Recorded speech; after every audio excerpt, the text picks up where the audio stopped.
Datuk Yang di-Pertua, fokus ketiga ialah ekonomi yang makmur dan mampan. Kerajaan komited untuk mengukuhkan agenda pembangunannya supaya pertumbuhan kekal, mampan dan inklusif. Di samping itu, bajet 2022 akan terus menyokong pelaksanaan rancangan Malaysia ke-12 yang memberi keutamaan kepada 3 tema, iaitu penjanaan semula ekonomi, kesejahteraan dan inklusiviti, dan kemampanan ke arah keluarga Malaysia yang makmur sejahtera. Di bawah fokus ini, penumpuan akan diberi kepada agenda kelestarian, merapatkan jurang ekonomi, konsolidasi fiskal dan kemampanan hasil serta mendukung penyampaian perkhidmatan awam. Strategi pertama di bawah fokus ketiga adalah untuk mengukuhkan agenda kelestarian negara.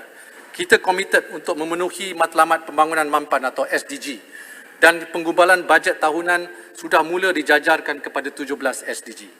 Bajet kali ini dan tahun-tahun seterusnya juga akan dijajarkan kepada green budgeting bagi beralih ke arah pelaksanaan projek dan program pembangunan bersifat mesra alam. Perubahan iklim merupakan isu sejagat dan impaknya adalah sama buruk seperti pandemik yang kita alami hari ini. Baru-baru ini Yang Berhormat Perdana Menteri telah menzahirkan komitmen untuk menjadikan Malaysia sebagai sebuah negara neutral carbon seawal-awalnya pada tahun 2050. Komitmen ini memerlukan negara untuk memacu pembaharuan supaya pertumbuhan kekal mampan dan berdaya saing di pasaran global.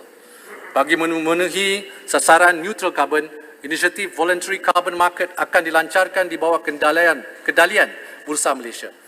Inisiatif ini akan bertindak sebagai platform sukarela bagi dagangan kredit karbon antara pemilik aset hijau dengan mana-mana entiti ke arah peralihan amalan rendah karbon. Selain itu, untuk membantu PMKS meningkatkan amalan lestari dan rendah karbon, seperti menambah penggunaan bahan mentah lestari dan tenaga boleh diperbarui, BNM akan menyediakan kemudahan peralihan kepada rendah karbon dengan nilai dana sebanyak RM1 bilion secara padanan dengan dana yang setara daripada institusi kewangan peserta. Kerajaan melihat potensi kenderaan elektrik atau EV yang memiliki ciri-ciri energy efficient vehicle sebagai usaha meminimum pencemaran asap kenderaan ke udara. Bagi menyokong pembangunan industri EV tempatan, kerajaan bercadang untuk memberikan pengecualian sepenuhnya ke atas duty import, duty excise dan cukai jualan bagi kenderaan EV. Pengecualian cukai jalan sehingga 100% juga diberikan kepada kenderaan berkenan. Di samping itu, pelepasan cukai pendapatan individu sehingga RM2,500 juga turut diberikan ke atas kos pembelian dan pemasangan, sewaan dan sewa beli kemudahan serta bayaran yuran langganan kemudahan pengecasan EV.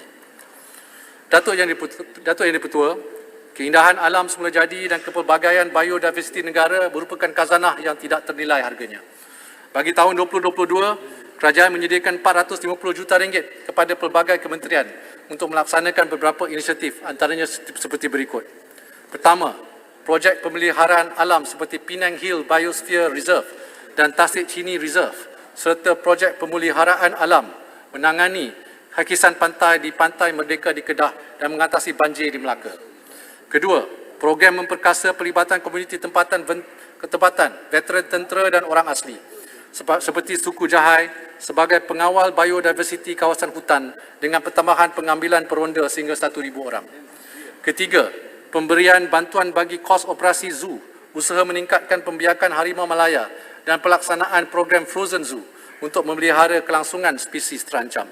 Keempat, kempen penanaman 100 juta pokok dengan sasaran 20 juta pokok setahun. Kelima, geran sokongan bagi menyokong peranan World Wildlife Fund, kumpulan rentas Parti Parlimen Malaysia serta rakan alam sekitar.